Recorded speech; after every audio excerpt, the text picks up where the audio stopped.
Picture this. You're a group of misfits, knights, sorcerers, and a couple other randos that is going out there trying to actually stop a group of bandits from burning down some villages.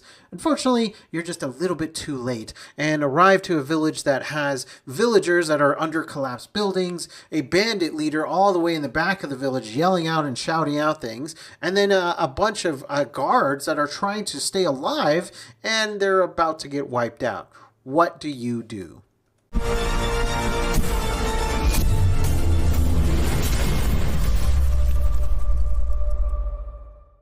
You're now presented with a couple different options as a player. Do you go and split the party and save the villagers and the guards?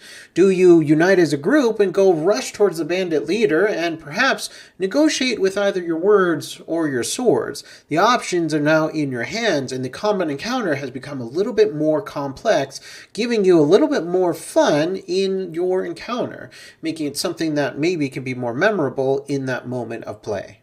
Hello, I'm Ricky, Chief Product Officer at Odin's Key Gaming and co-game designer on the Indominant tabletop role-playing game. And today I'm really excited to talk about how we go and create these fun, unique encounters and scenarios where players will have to actually think through their actions, what they're going to do, and perhaps do things that are, not normally traditional, that they don't just have to go and run into combat. Before we get started, if this video does add value to you, please feel free to use your super strength to go ahead and like and then subscribe. We have a big plan this year of making a lot of videos around tabletop role-playing games and the different mechanics within them. You can feel free to join our active and growing Discord community, link below, where we have different members from all over the world, as well as different YouTubers on there, all talking about and engaging in different tabletop role-playing games, their mechanics, and just growing the conversation and community as well. So we're really excited about that community and where it is going.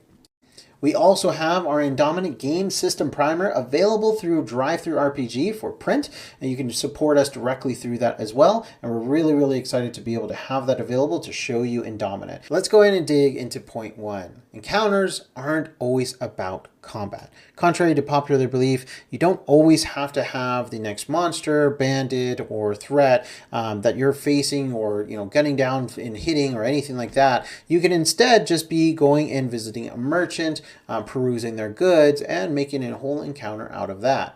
For instance, in many of my own D&D 5e games where I finally got to play as a player, I would play as Sir Aldrich the Knight, a charismatic paladin that could make friends with just about anybody that the Dungeon Master would put in front of us. It also helped that me and the Dungeon Master were pretty good friends. The party was made up of a bunch of friends, and every time that we met up, it was always fun just chopping it up with a bunch of different NPCs that the Dungeon Master would throw at us.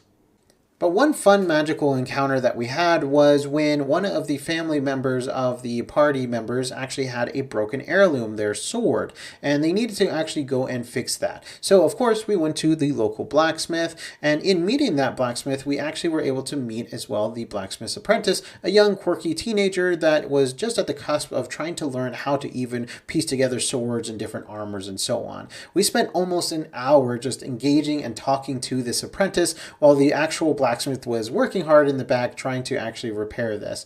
And it led to some really fun opportunities where the Dungeon Master actually introduced some different story beats where that actual apprentice was related from some distant cousin, uncle's mother, whatever, to the actual player themselves. And we were able to later follow up on that and try to actually discover more about that relationship. It was really awesome, but something that was unexpected from just a simple trip to a blacksmith where you would just pay for a simple repair.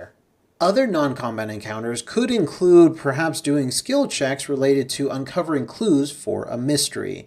For instance, in an Indominant starter adventure inside of the actual primer, we have a mystery unfolding in front of the players where a doctor was mysteriously killed by some unforeseen circumstance. The players will have to use skill checks to try to understand how did they die, what were the actual surrounding evidence around it, what were any particular details or anything like that, and ultimately figure out who done it. Other unique skills or perhaps even specific power sets could be used here in effective ways to try and understand what else they can do to find out and solve this mystery. For instance, if you have a psionic player that's actually a super, they can actually go ahead and use their psionic powers to detect if there's another living being somewhere nearby that perhaps shouldn't be there. Perhaps there is a wall that is ultimately blocked and you do need to use some brawn. Well, then you can have a super strength user or even a fire manipulator burn down the wall or burn down the door, or just straight up just whack the door open, right? So there's different ways in that the players can go ahead and solve the mystery itself, revealing more clues along the way, as long as you're giving them the ample opportunity to actually find those clues and use their skills. The goal is to get your players to think of fun and unique ways to interact with your world in this encounter. Let's jump into point number 2, connection to the plot. While any encounter combat could technically be random, why not have it tie in directly to the plot itself, or maybe give some clues that the players might not have normally been able to find on their own? A fun little example as, again, a rare instance where I was a player in a game. I was playing a Pathfinder 2e game as an Eldritch Archer, and yes, I min-maxed as much as I could to do the maximum damage output I could. But my game master had a couple ideas to make use of my skills that perhaps are outside of just the regular mode of thinking of aim and shoot, and hopefully I am moving the story forward. Our crew was unfortunately caught in a war between two different kingdoms that were fighting over a region and different territorial resources. And we were hired by a mercenary captain who wanted us to get a message directly sent to the front lines before the front lines became overrun. While my GM knew, of course, that running any kind of war in any kind of tabletop role-playing game can be something that is really massive and really tricky to do, he instead broke it down to a few key decisions that could make a very big impact on the war itself.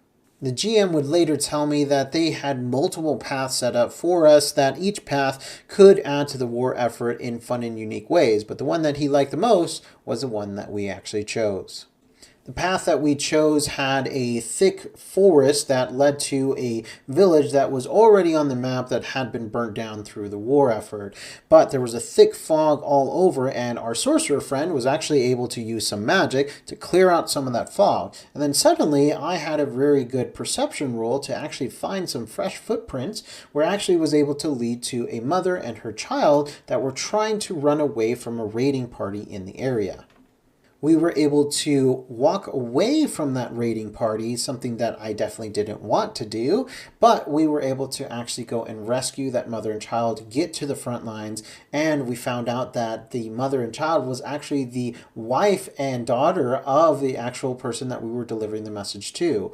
That person was indebted to us, absolutely loved us, rewarded us handsomely, and as well, they were able to actually help us in moving forward to the next part of the actual war effort and get us to where we needed to be. It was a really fun, different kind of way of going about things. And again, although I didn't have a combat, this whole scenario was a kind of encounter in which I had to make those decisions with the actual party as well and think through different ways of actually approaching the problem of getting these two to safety. Whenever I plan on having a combat encounter for any game as a game master, I try to really think and break down how could the actual map itself, the environment itself, either give an advantage or disadvantage to the players or the threats or monsters that potentially could enter into the fray. Take, for example, a group of super-powered heroes from an Indominant play that we organized through Discord. This group was assigned to going out and checking out a laboratory on Mars where they were able to actually see that a parasite actually broke free and it killed some of the actual scientists there. The scientists that remained had been cowering and asking for help from the supers themselves, so it was their job to not only find the scientist, but also to neutralize the threat. I had actually planned that this encounter would be something that would be extremely hard for the actual supers to face. And I wanted to make it so that way there was enough options on the battlefield, that way they can actually gain some advantages and even utilize some of their powers that they already had. For example, a psionic on the team can usually naturally feel if there is some kind of threat or monster in the area. And in fact, this psionic had a plan to go into this massive door that led to what looked to be some kind of inside warehouse in this underground lab. And when they did that, they made a really good infusion check to really sense and understand that there is a massive growth of many multitude of thoughts behind this door. So that must be the parasite that they were looking for. With that new information in mind, the robot that was on the team used its gadgetry powers to go in and find some computers that it could potentially use some electronic skills to go and hack into. Not only did it actually discover through the camera work in that warehouse area that yes, in fact, this was the parasite that they were looking for, but it was absolutely massive. They also found something that I had placed conveniently close to the parasite, a lava river that was going through the actual laboratory itself, built in such a way that it was actually protected and shielding out any of the laboratory equipment. There was also a big forklift near the actual parasite itself. So of course, the robot and the psionic human got a great idea to why not just throw the thing into the lava. So they got an awesome idea. Let's do a surprise attack. The psionic on the team was able to blast open the door itself, quickly distracting the actual parasite itself. Meanwhile, the robot was able to effectively hack into the actual robotic arm of the forklift, lift up the parasite, and very quickly dump it into the lava. Now, for me, as a comic editor, I was a bit distraught because this was a high-level kind of combat and threat that perhaps would make a battle that would last a long time. But it was fun. It was something that was different, and as a result of that, the players had a lot of fun, and even to this day, we still talk on the Discord about this happening. With all that said, if you found value in this video, please feel free to like and subscribe. And bigger than all that, I really encourage you to go ahead and leave a comment on some fun, immersive ways that you add to your own encounters that just make a fun experience overall for your players. Maybe even some fun stories that you've had along the way. We also have our Backerkit starting in April of this year. We're really excited to bring our first ever core rulebook for Indominant. More information on that in the description. But with that said, hope you have an amazing day, night, week, and year, and we'll talk to you soon, supers.